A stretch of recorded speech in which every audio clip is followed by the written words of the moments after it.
Bismillahirrahmanirrahim. Assalamualaikum warahmatullahi taala wabarakatuh. Saya Dr. Norman bin Muhammad Rawi. Kita bertemu lagi dalam sesi bicara santai bersama Dr. Norman sambil memandu. Okey. Apa topik kita nak cerita hari ni? Ialah tentang isu tidur. Tidur sebenarnya adalah satu tabiat ataupun amalan biasa lah kita. Siapa yang tak tidur tak kan? Tidur ni sebenarnya sangat penting untuk kesihatan. Kita jangan pandang ringan tentang isu tidur, sebab jika kita mengalami kekurangan tidur, kita akan dapat penyakit kronik untuk masa akan datang lah kan. Sebab tu tidur yang tidak cukup sebenarnya adalah berbahaya kepada kesihatan. Dan kita kena faham kepentingan tidur ni sebenarnya bukan semata soal rehat semata-mata. Dia juga melibatkan sebenarnya pengaruh tidur kepada paras hormon tubuh kita lah kan. Kalau kita tidur tak cukup, sebenarnya akan berlaku gangguan hormon, sebab tidur tu sendiri sebenarnya melibatkan hormon. Itu yang kita kena faham. Sebenarnya tidur dipengaruhi oleh satu hormon yang dipanggil sebagai melatonin. Melatonin ialah hormon yang keluar daripada kelenjar pineal dekat otak kita ni, ke bahagian bawah otak tu kan. Yang mana dia berkait rapat dengan mata. Sebab tu dia betul-betul kat tengah-tengah saraf mata, dipanggil sebagai optik chiasma kan, kat situ kan. Jadi bila kita tutup lampu ataupun bila waktu malam kan, kadang-kadang yang gelap, macam tu, sebenarnya apa yang terjadi ialah mata kita tidak mendapat stimulasi dari cahaya, dan masa itulah sebenarnya melatonin akan keluar lah kan. Jadi maksud dia penting sebenarnya kita kena tidur dalam suasana yang gelap. Kalau nak tidur yang sihat, merehatkan, mesti tidur dalam gelap.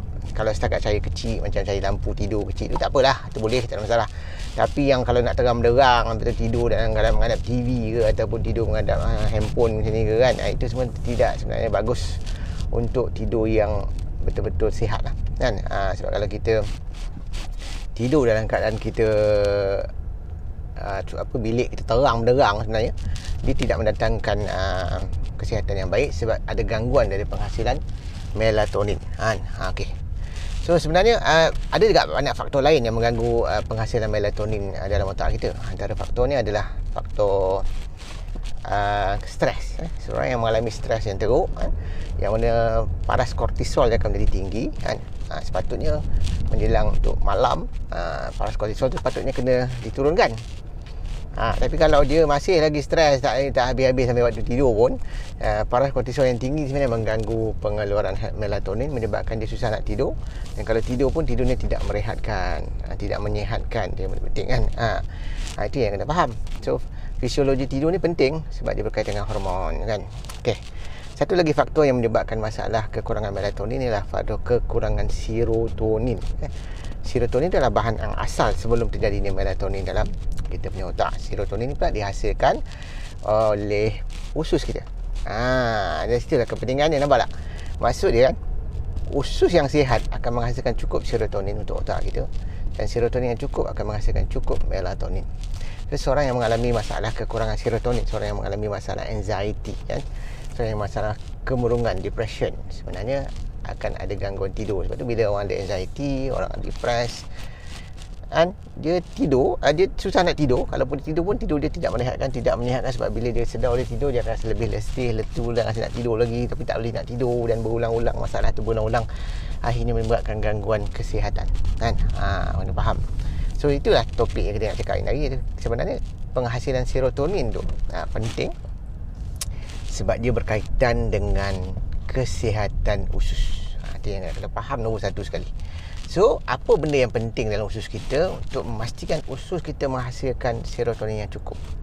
Yang pertama, ada makanan-makanan tertentu yang sebenarnya mengganggu benda ni, yang mana dia menyebabkan keadaan dipanggil sebagai leaky gut syndrome, menyebabkan gangguan kepada penghasilan serotonin tadi. Iaitu 4 bahan yang utama. Yang pertama sekali ialah gula pasir. Sukrosa, gula pasir ke gula perang ke, sama lah, semua gula-gula ni termasuk dah. Ialah yang utama sekali ialah fruktosa yang ada dalam jus buah-buahan, dan juga ada dalam high fructose corn syrup. Itu tak bagus. Yang kedua ialah gluten.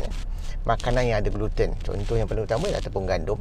Contoh makanan lain yang ada gluten ialah barley, sekoi, rye, termasuk juga ialah oats. Banyak oats sekarang dah ada gluten sebab dia dicampurkan dengan tepung gandum, ataupun mesin yang memproses oats tu juga ialah mesin yang sama sebenarnya yang memproses tepung gandum ni. Sebab tu gluten dia tinggi lah kan. Itu yang kita kena faham. Sampai tu tepung gandum ni banyak dia tak dalam makanan-makanan lain. Tak dalam kicap, ada dalam sos, ada dalam mayones dan sebagainya lah. Kebanyakan makanan proses ada gluten. Sebab tu kalau kita terlalu banyak sangat makan gluten dan kita sensitif pula dengan gluten, kita ada masalah untuk penghadapan gluten yang baik, dia akan menyebabkan masalah radang usus yang akhirnya mengganggu masalah serotonin yang menyebabkan kita susah nak tidur kan. Itu antara faktor-faktor dia lah. Yang ketiga ialah trans fat ni, lemak yang tak sihat. Itu trans fat atau lemak sintetik yang terhasil dari proses penghidrogenan minyak masak kan, yang menyebabkan penghasilan trans fat. Sebab tu trans fat dipanggil sebagai hydrogenated oil ataupun minyak terhidrogen. Yang ini menyebabkan radang dalam usus, menyebabkan masalah leaky gut syndrome. Satu lagi perkara yang boleh menyebabkan gangguan pada usus ialah susu. Susu yang ada sekarang, terutama susu tepung kan, yang mana susu yang ada sekarang banyak yang dah diproses. Dia mengandungi bahan-bahan lain dalam dia seperti gula. Banyak susu letakkan gula, dia letakkan maltodextrin, letakkan creamer, macam-macam lah benda dia letak dalam tu kan. Jadi macam tak fresh, tak original. Tapi yang teruk lah, dia buat pula susu dia dibuang pula lemak, jadikan low fat milk, jadikan skim milk, yang mana dia lemak tu bila kurang, gula ni ditambah yang menyebabkan masalah. Susu ni juga mengandungi bahan kesin. Kesin sendiri menyebabkan masalah radang bagi setengah orang, terutama alpha-1 kesin. Alpha-1 kesin ni sebenarnya sangat tinggi dalam susu lembu. Dan susu lembu pula memang lembu ni diternak secara komersial kan. Lembu Friesian ni memang high dia punya amount of. Memang dia ni menyebabkan radang dan yang lebih teruk bila pengambilan susu. Jadi empat faktor ni sebenarnya boleh mengganggu penghasilan serotonin yang cukup dalam usus dan boleh mengganggu sebenarnya kita punya tidur sebab dia mengganggu penghasilan melatonin. Nampak tak? Lepas tu pula kehidupan kita sekarang ni stres, kerja, tak kerja. Dalam isu Covid sekarang ni, ada orang kena buang kerja, ada orang kena potong gaji kan, ada orang tak ada bisnes lingkup dan sebagainya. Ini semua menyebabkan stres. Sebab tu kita tengok banyak orang sekarang ni di waktu musim Covid ni, dia masuk PKP ni, ada yang bunuh diri kan, ada yang mengalami kemurungan yang teruk, ada yang mengalami anxiety yang teruk sebabkan faktor pemakanan tadi yang mengganggu keseimbangan serotonin. Serotonin ialah neurotransmitter, ada yang panggil sebagai happy hormone. Dia juga tersanggap sebagai hormon happy hormone. Jadi ini semua sebenarnya punca-punca kenapa masalah yang kita tengok hari ini berlaku. Sebab asalnya sebab pemakanan kita yang salah. Sebab kita banyak sangat makan makanan proses secara tak sedar. Makanan proses itu mengandungi gula, tepung gandum, margarin kan, creamer, maltodextrin dan macam-macam semua yang kita makan hari-hari. Dalam keadaan yang sama, kita pula tidak mengambil cukup makanan-makanan asli macam buah-buahan, sayuran. Ini berdasarkan kajian KKM sendiri.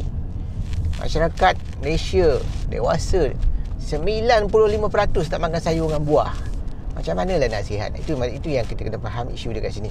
So jangan kita pandang ringan tentang isu pemakanan, sebab pemakanan yang sihat sebenarnya menjadikan psikologi kita sihat, kesihatan mental juga sihat.